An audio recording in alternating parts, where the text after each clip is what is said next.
The Bible tells us that we have not because we ask not.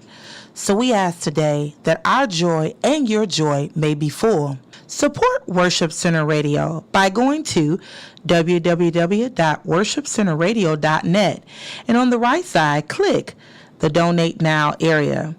Send your love offering that we may continue to broadcast throughout the world and to bring you programming that elevates you to the next level in God. We have put the Great Commission given to us by our Lord Jesus in action. We thank you in advance for your financial support. From Detroit to the nations, you are listening to the world's #1 Christian station, Worship Center Radio, the platform of champions.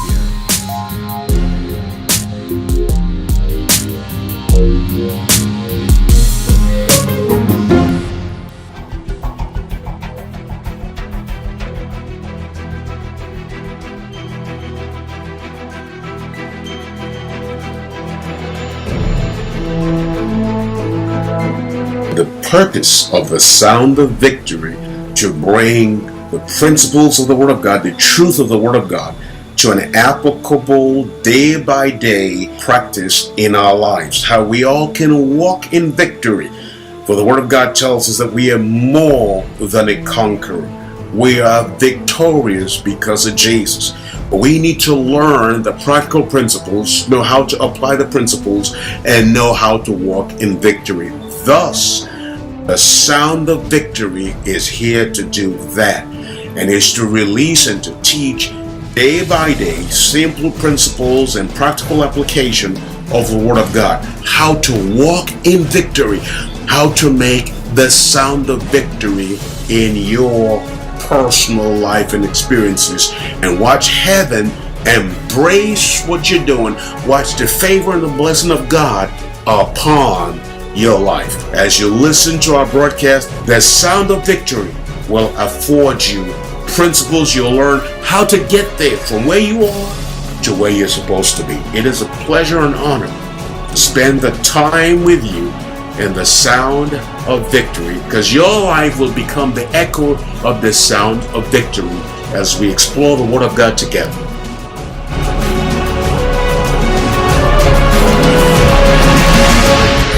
Another day in the land of the living. God has given us this awesome opportunity that we have breath in our lungs, and glory to God.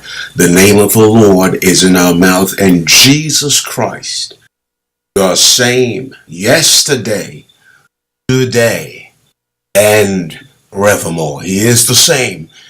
Glory be to God. What an awesome opportunity once more that we have to navigate through the Word of God.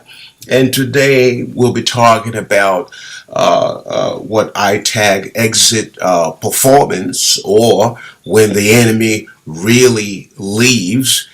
Exit performance, or when the enemy really leaves. We all have had situations in our lives when we have prayed and we have fasted. We've done all that we know to do. And it seemed, use the word seemed, as though nothing has happened.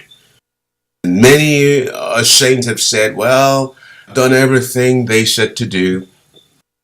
I've done everything the Bible said to do, and nothing happened.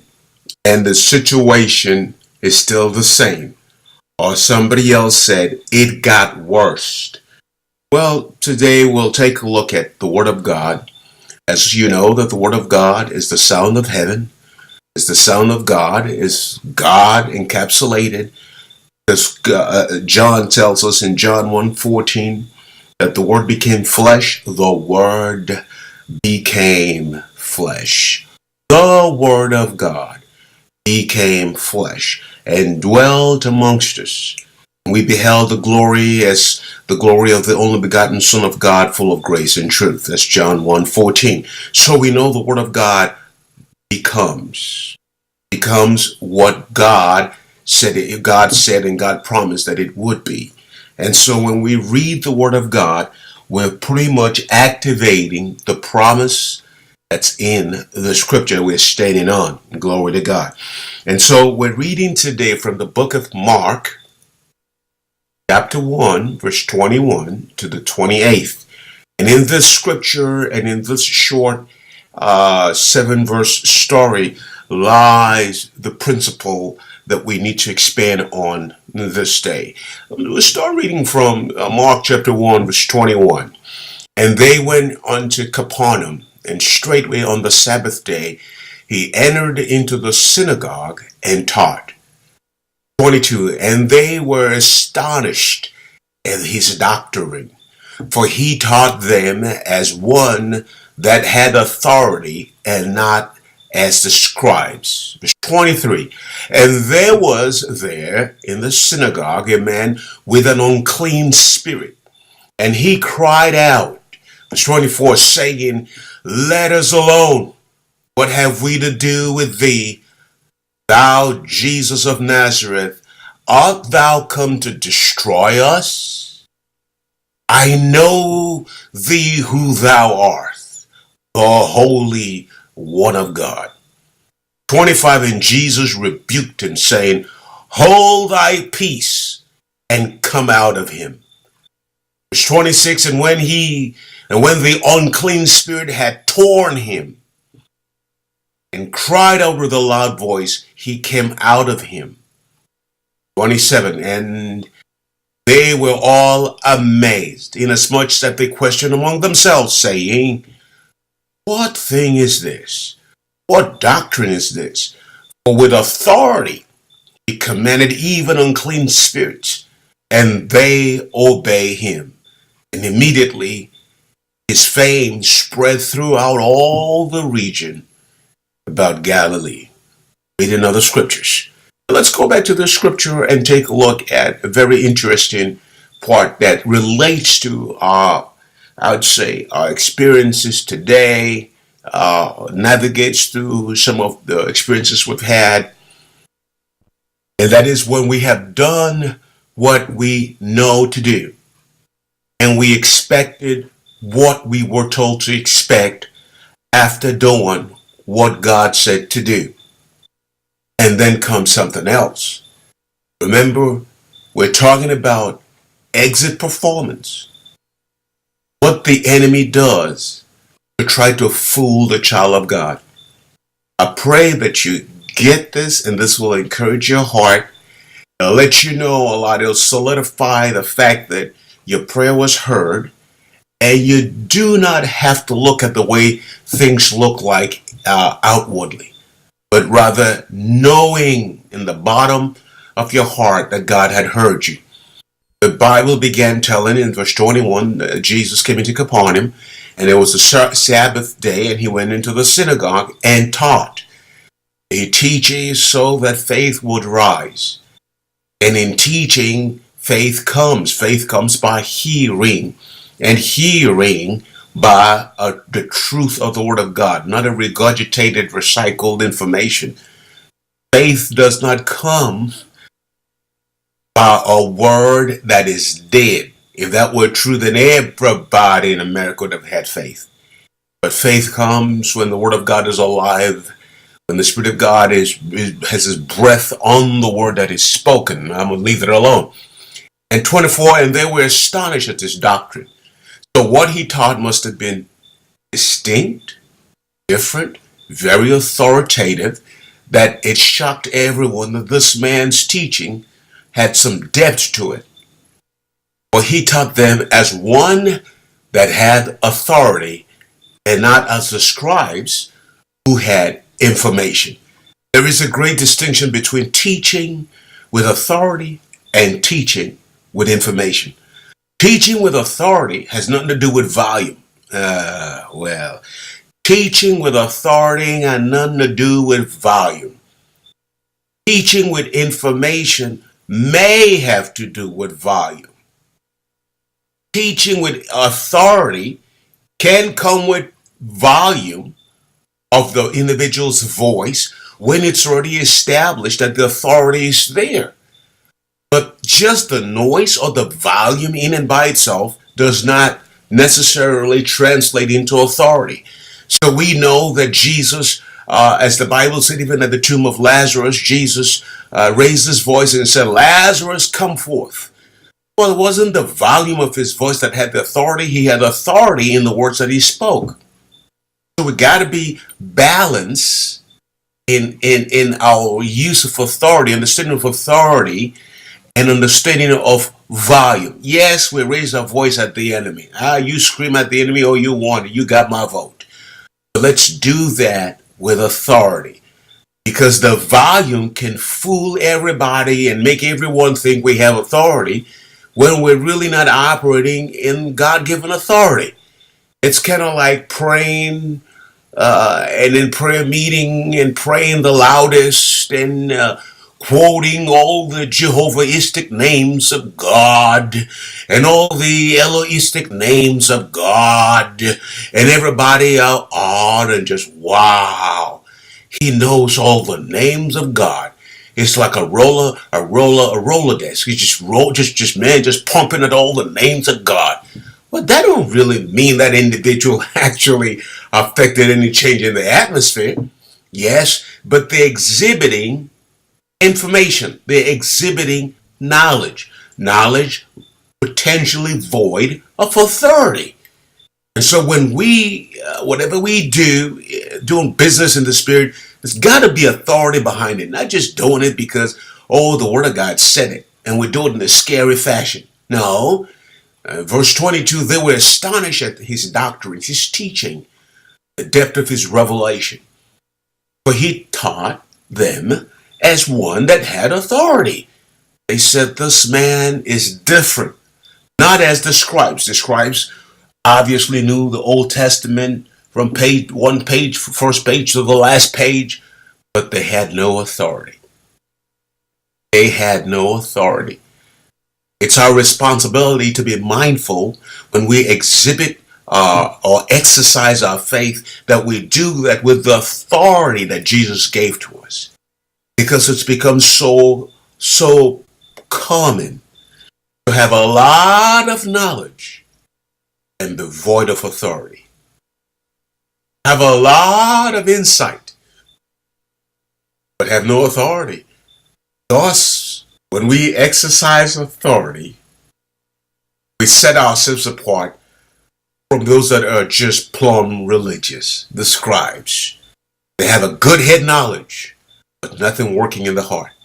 Authority. Jesus said, I give you power. We read the words authority. Nobody, the police officer that stops, raises hands and stops traffic. He had authority, but he doesn't have the power to stop all of those cars. If he thought he would, if he thought he had, then he might as well go home, change his clothes, take off his badge, come in his jogging suit, and raise his hands in front of a semi-truck. Well, you know the rest of the story. They'll be singing he was a very good fellow, much as he was dumb. No, it's not the power that stopped his power that stopped the cars, that stopped the traffic when he raised his hands. It was his authority, the badge of authority. Whatever state you're from, whatever nation you're at, whatever police department you're used to, it's the badge that the police officer carries that gives him the authority that manifests like power to stop the traffic, to make arrest. Police officers have arrested people that are twice their size, twice their height, if that's even possible. But my point is, authority trumps power in the realm of the spirit. The powers of darkness knows what we're talking about. And if you have authority, your authority is backed up by the power of heaven. And when we pray, or when we declare stuff, because now it's coming from our hearts, based on the Word of God, and inspired by the Spirit of God, it carries authority. The authority that Jesus gave. I give you authority. Whatever you bind on earth is bound in heaven. Whatever you loose on earth is loosed in heaven. So we activate, we trigger events that happen seemingly in our world, in our environment, And whatever we allow is what is allowed. And that's the reason certain a segment of our society today that seem to have gained national prominence, as wayward and perverted as it is, the fault is not so much as the politicians. It is my belief that we have a responsibility as God's people to have taken authority that we have been given and use our authority in a very aggressive manner to stop the tide of evil. Here we are in a nation, the most sophisticated nation on the face of the earth, responsible for pretty much 90% of the spread of the gospel on the face of the earth. And that's a well-supported statistic, not an exaggeration. And this is not an American gospel. We preach the gospel of Jesus Christ of Nazareth, and that's the only gospel we know to preach. But as much as we are known for taking the gospel to the nations of the world in this generation, how could we have sat back and watched prayer taken out of school, and now we have guns and crack and all kinds of unimaginable problems penetrating the school system, which were not there when prayer had its place in our schools. And to be very precise, the prayers weren't even prayers with great deep authority. They were just prayers out of honor and respect for God. But it worked. It's better than nothing. And so we got to do what we do with authority. It ain't what we do, it's how we do it. It's not just teaching, it's teaching with authority. Jesus wasn't just a teacher. He taught with authority. The scribes were teachers. They had information. They communicated information. But information lacks the ability to produce deliverance.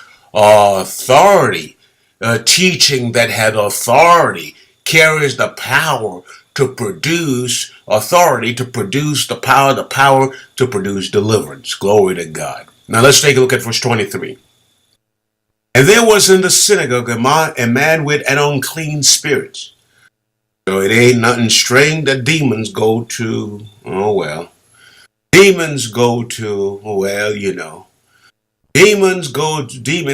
religious places. I'm trying to save that name. Really, demon-possessed people go to religious centers. Religious centers.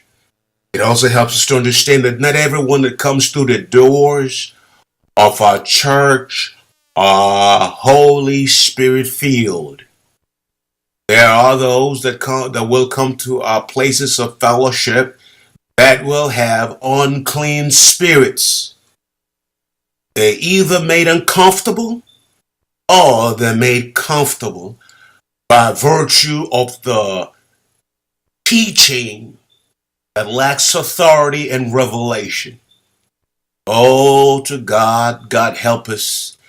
The 21st century, where we see a lot of places where people filled with unclean spirits are comfortable. Not just comfortable, but elected to places of prominence. I'll never forget this. I was invited to speak at a church here in Texas. It was a large church. And I had started to speak. And about 20 minutes into the speaking, I stopped and said, the Spirit of the Lord will do a house cleaning in this service today. And lo and behold, the man who was the head of the choir director, stood behind me at this point in time. He was on the stage, so he stood behind me. And I turned and looked at him and said, this is your day of deliverance. And oh my God, he started to manifest all kinds of stuff. Turns out that this man was entrenched in deep darkness, known to some of the people in leadership. But it was very comfortable because he had a golden voice. And he knew how to command the choir. And he knew how to lead worship, as they say. Lead worship? Are you serious? Yeah, they said he led worship. And this is an individual that lived an open life of sin with a website to support it. Oh, we love people, but not their sin. We love people, but not the act that bring dishonor to God. And the power of God struck this man right there and then. And it looked as though somebody had rattled the enemy's cage. And things were happening. As you say, signs and wonders were happening. And this is no exaggeration. Signs and wonders were happening in this church at this meeting. Made a lot of people uncomfortable, which was surprising to me until I read scripture. Why? Because the unclean spirits were being exposed and commanded to leave. But it was surprising that a lot of folks didn't quite like that. And it's interesting that Jesus didn't take this man to the back street, back corner, to the basement to cast the demon out. I have no problem if that's what works with the system, as long as the demons get cast out. That's it. As long as the unclean spirits are evicted. That's all. I'm excited. I'm cutting the dance. Whether it be in the service or in the back room or in a small room or in the basement, I couldn't care less where. Eviction is eviction. And that's all that counts. Let's go back to verse 23 of Mark 1.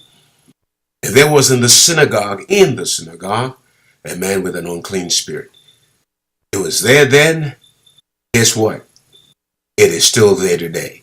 There are people that come to our places of worship that need to be set free. Every man and every woman that comes to the house of the Lord is not free. Not free. Yeah, we know there are progressive process that people go through, but we're talking about people who are completely dominated, controlled by unclean spirits. And the Bible said because of the presence of the Lord, he cried out. The unclean spirit interrupted the atmosphere, saying, "Let us alone. What have we to do with thee, thou Jesus of Nazareth? Art thou come to destroy us? I know thee who thou art, the Holy One of God."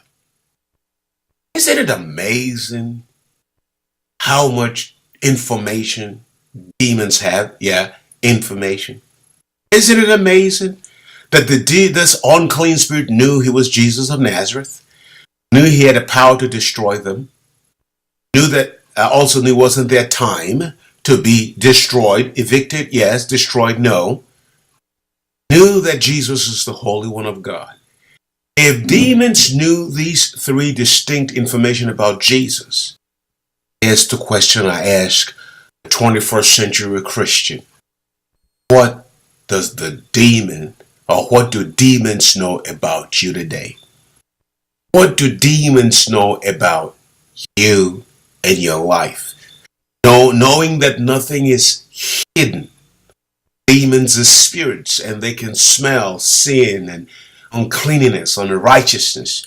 Reminds me of a story that it was a true story that happened a few years ago, where it was a crusade, and great things were happening at the crusade. An altar call was made, and a bunch of people came up to receive the Lord, and a preacher got up to lay hand on one of the supposedly new convert, and the individual pulled backward and said, "You don't put your hands on me. I know what you did at 12:35. You were shacking up with Miss So-and-so and so who lived at XYZ address at about 12:45 p.m.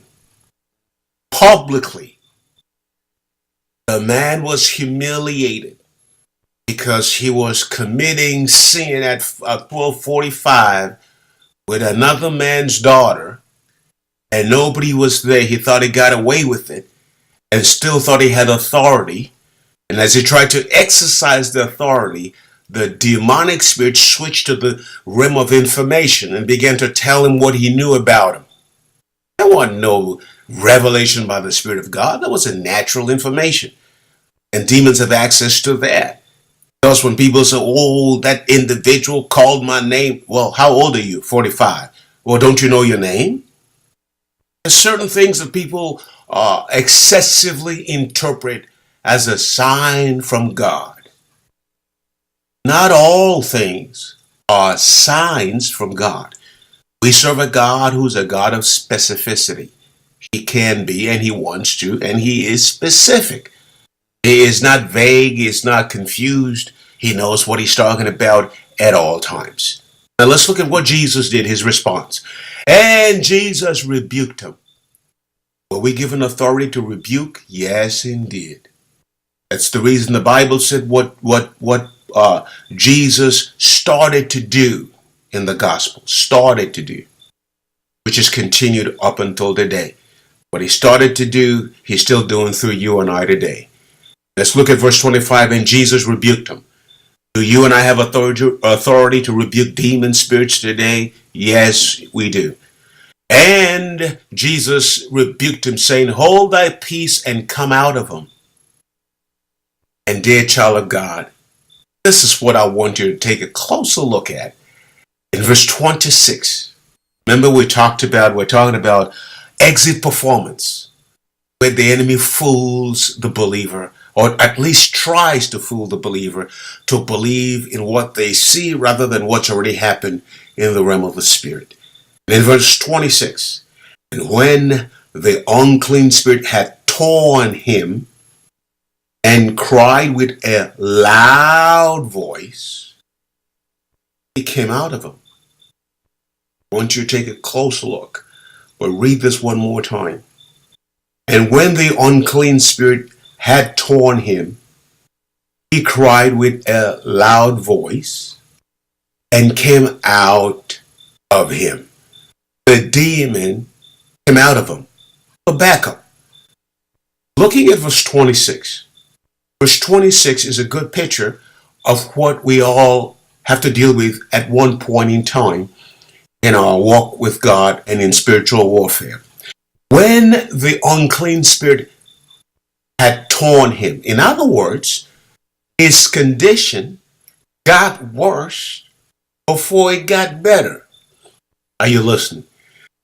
His situation got worse before it got better. The unclean spirits didn't tear him up before Jesus rebuked them and commanded them to hold their peace and come out. But after Jesus said, come out of him, the unclean spirit tore him, tormented this man, made things worse. But Jesus didn't step back and said, well, I guess the first command didn't work. I guess I'm going to have to pray another prayer because this is really a mean, ugly demon from the pits of hell. I know you've never done nothing like that, but I have in the past. Not knowing that the devil was pulling what I call exit performance. It got worse to make you believe that your prayer was not answered. You applied for a job, put out your application in 12 different places, prayed over each of the applications, and one after the other, nobody called you. The time had actually passed, and you had some financial deadline that you were supposed to meet. Those deadlines had come and had passed. And now the fleshly conclusion would be, oh my God, it didn't work. No, it did. You're just looking at the wrong thing. Yeah, the enemy tried and pour you for that few minutes, shook you up, and made you feel like nothing happened when you prayed. But listen to verse 26. And when the unclean spirit had torn the man, put a whooping on him, made his condition worse, tortured this man, and cried with a loud voice, he came out of him. Let me say to you, child of God, you prayed, you believed God, you knew in your heart, in your spirit, you exercised authority according to the word of God, and you knew in your heart of heart that you followed all the precepts of Scripture, and you knew that the Lord heard you. A week later, a day later, it looks like things are torn apart. Instead of things coming together, it looks like they're being torn apart. Make no mistake, child of God, your prayer was heard. Could it be, and I believe it is, that the domineering spirit, the dominant influence, the controlling power had been bound, and so the power that was bound, the demonic influence, is putting up an exit performance, a last minute exit performance. Hopefully, we will buy the performance as a sign that our prayers were not answered. And if we dare believe that, God forbid, we untie the demonic influence that we just bound and command to leave. Certain demonic spirits will produce extra manifestation on their way out. I'm going to say that again. Certain demonic spirits or certain unclean spirits will produce exit performance, extra manifestations on their way out of the individual. They know they're defeated. The authority was backed up by heaven, but the enemy will still try to put up some performance to make you think for a split second, if you will, that the authority was not respected by the demonic influence. Verse 25 and 26 explains this truth. In the 25th verse, Jesus rebuked him, the demonic spirit, the unclean spirit, saying, "Hold thy peace and come out of him." Verse 26. When the unclean spirit had torn him, he cried with a loud voice, and he came out of him. And when the unclean spirit had torn him, and when the unclean spirit had torn him, and when the unclean spirit had torn, so you see the enemy, after you've prayed, you bind the enemy in the situation, whatever it is, health, finances, academics, whatever, business. In some cases, not all the time, depends on the demonic influence that's in play. They'll seem to make things look worse while they're exiting. It is the last stand. It is the exit performance. As it were, it's the last prayer that unclean or demonic spirit has in its arsenal to hopefully show the individual that nothing happened. And if the individual will believe that nothing happened, then obviously all the gain will be lost. All that has been gained will be lost. All that was bound will be loosed because the individual believed that nothing happened. That's the reason we cannot afford to look at the natural. The Bible is clear, while we look not at the things that are seen, but the things that are unseen. See, Jesus wasn't looking at the man to look at his eyes rolling, as his eyes turn red. Oh, dear Lord, is he shaking? Let's see what's happening with this man, because if his eyes turn red, or eyes are rolling, oh, I got to pray a bigger prayer now because this demon is real. Oh, this is warfare. I got to really pray a big one. No, Jesus didn't know none of that. When you have authority, you can be cool-headed. I mean, you could kind of take a chill pill, as we say in New York. When you have authority and you know your authority, you know how to work your authority. You say it and you stand by it.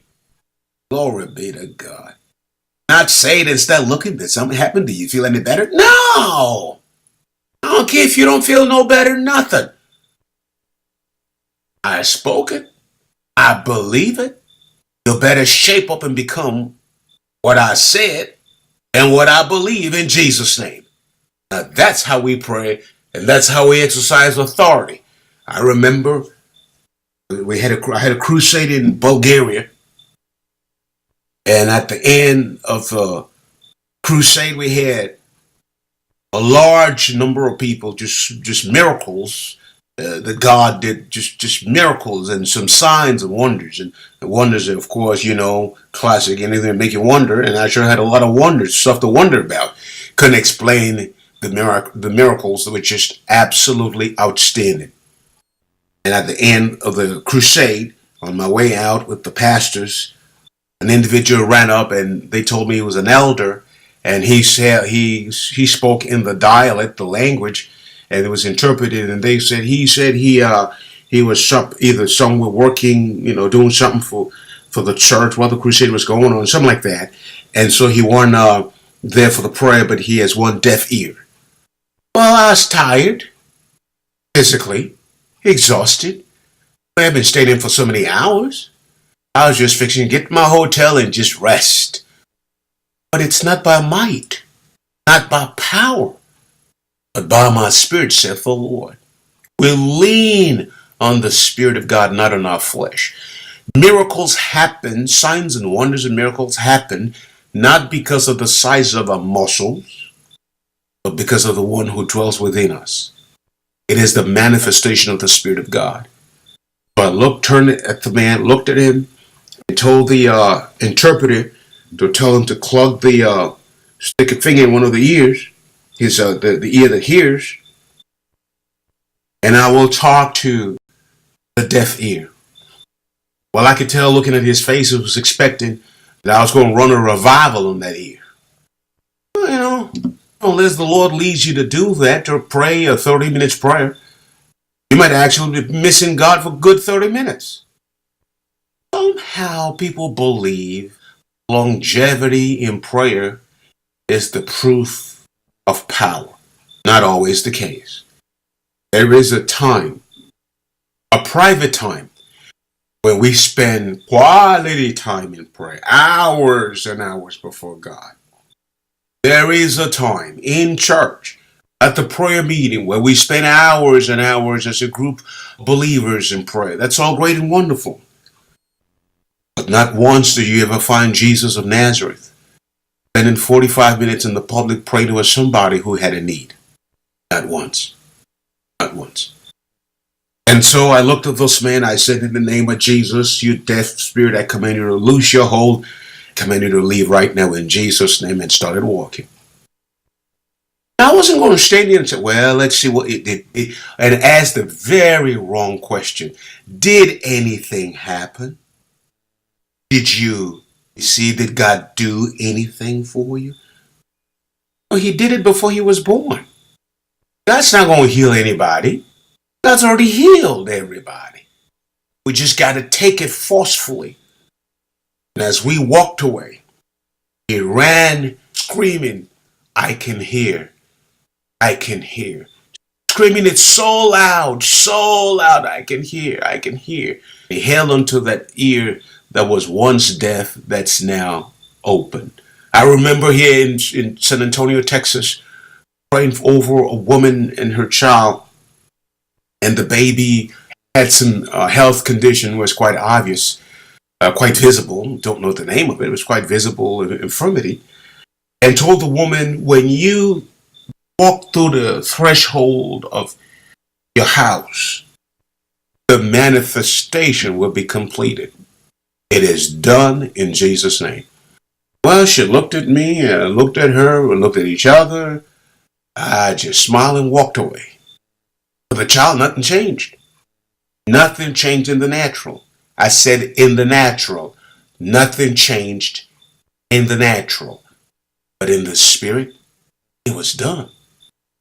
So she got home, and she said as she opened the door and put her foot through the door And just as she put her second foot through the door, both her and the child, and let me say something before I tell you what happened. God is a God of order.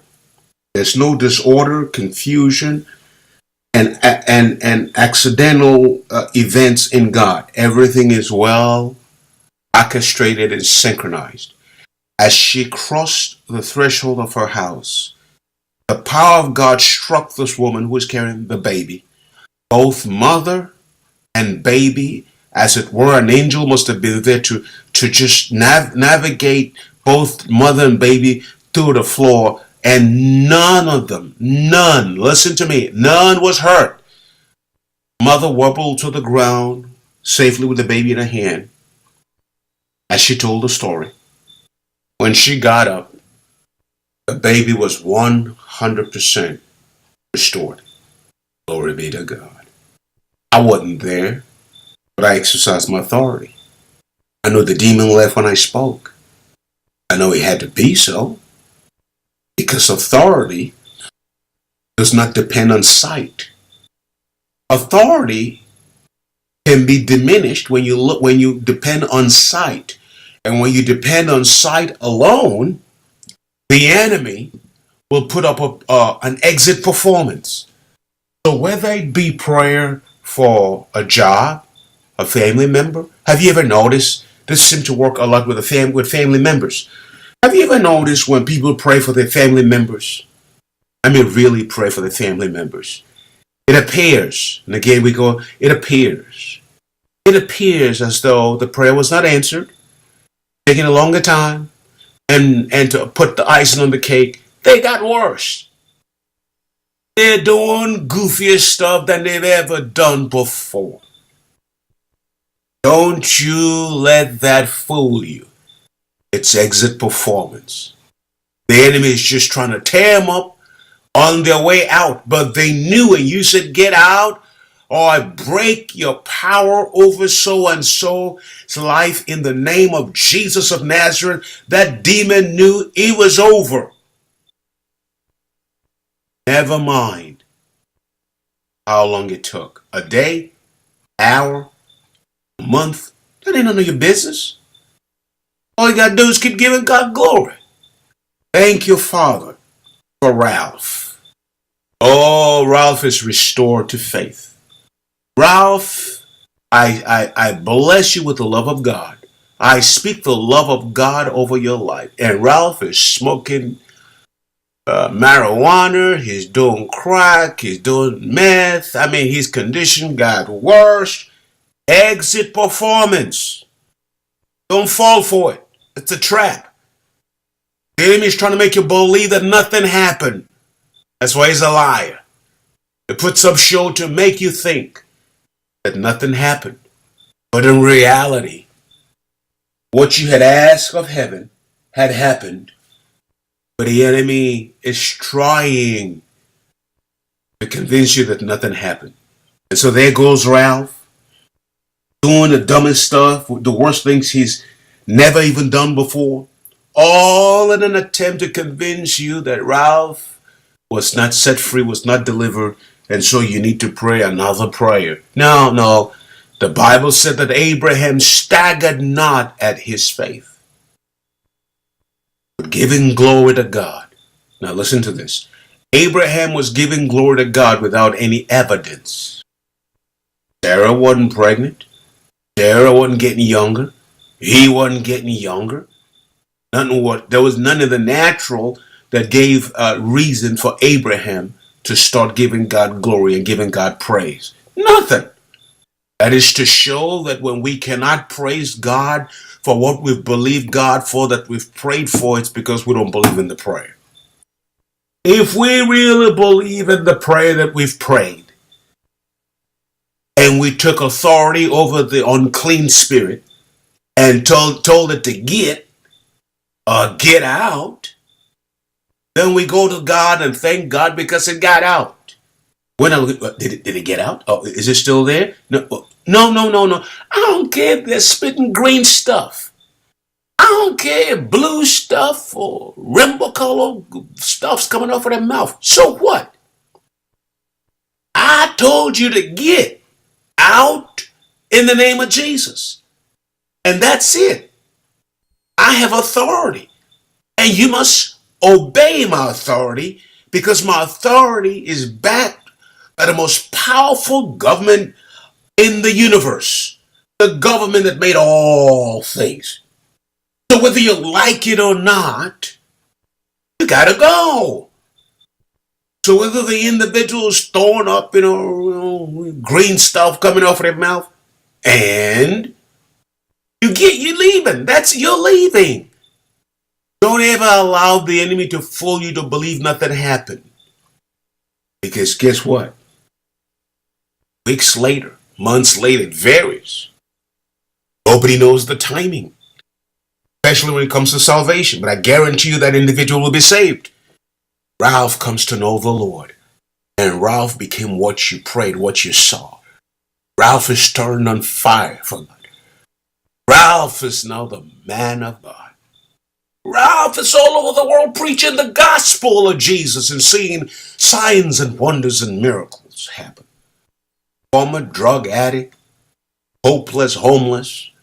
Nobody cared about Ralph. Everybody gave up on Ralph. But Ralph had one vote. One man, one woman, somebody that can get a prayer through, that can break the power of the enemy over his life. And that one individual believed that when they passed the decree, ain't no contest. Thus that one man or one woman's prayer brought Ralph from darkness into light. Is there a Ralph in your life? Is there somebody in your life? Is there a child in your life? A son or daughter that's wayward, gone out there doing stuff. And you've talked until you're blue in your face. You've threatened. You've done everything in the flesh. It's about time you stop. How about exercising authority? How about exercising what I call raw authority? Authority without apologies. How about binding the controlling spirit? How about breaking the power of the enemy over the life of that individual and commanding the spirit to leave? And thank God that it left, no matter what happens thereafter. Child of God, I believe that's the answer. I believe these are the steps we need to take. We cannot afford to be tricked by the devil's exit performance. And so you apply to Paul businesses. And nobody called. And you were hoping your first paycheck would have taken care of some things. Yet nobody called. And you kept thanking God instead of complaining. Instead of saying, well, nothing happened. You kept thanking God. You kept glorifying God. You kept magnifying the name of the Lord. As Abraham did, for the Bible said Abraham staggered not, but gave glory to God without evidence. Would you give glory to God while you're waiting? Knowing that the authority was respected. Would you give glory to God in the face of contradicting evidence? Will you give glory to God knowing that you are heard? You are heard and heaven back up your authority and power was let loose to change the situation. Child of God, your prayer matters much. Your prayer carries power. Whatever you bind on earth, truly heaven backs you up. But be careful. We must be careful not to fall for the exit performance that the enemy brings before us. As we pray, my dear friend, let me pray for you. Whoever in family, whatever situation it is in your life, let's agree together that the force of the enemy, the powers of darkness, will lose their grip and promise that you give glory to God. Thank God that the prayer was answered, even without evidence, as did Abraham. Let's pray. Father, in the name of Jesus, I thank you because you've already heard me before I even asked.